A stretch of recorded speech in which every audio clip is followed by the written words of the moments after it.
ગુજરાતમાં તાલુકા પંચાયત અને નગરપાલિકાઓની મુદત પૂર્ણ થતાં અથવા વહીવટી કારણોસર ચૂંટાયેલી પાંખના બદલે વહીવટદારની નિમણૂક કરવામાં આવી છે.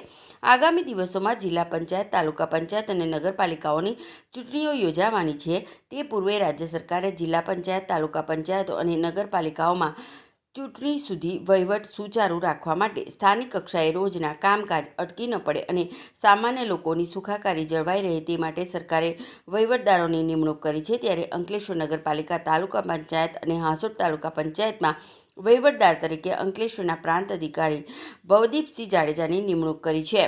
આજ રોજ તેઓએ નગરપાલિકા અને તાલુકા પંચાયત ખાતે વહીવટદાર તરીકેનો ચાર્જ સંભાળ્યો હતો. જોકે તે પૂર્વે પાલિકા અને તાલુકા પંચાયતના તમામ સમિતિના ચેરમેનના ચેમ્બર બહાર લગાવવામાં આવેલા નેમ પ્લેટ હટાવી લેવામાં આવી હતી.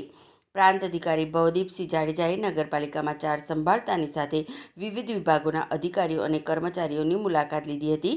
આ પ્રસંગે પાલિકાના ચીફ ઓફિસર કેશવ કોલાડિયા ઉપસ્થિત રહ્યા હતા.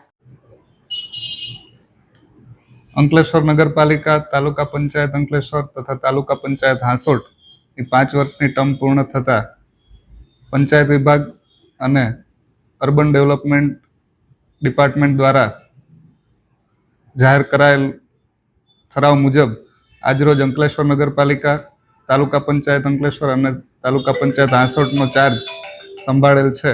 અગાઉના સમયમાં ઇલેક્શનની જાહેરાત થવા જઈ રહી છે, તેને અનુલક્ષીને આ સરકારશ્રી દ્વારા હુકમ થયેલ છે. Thank you.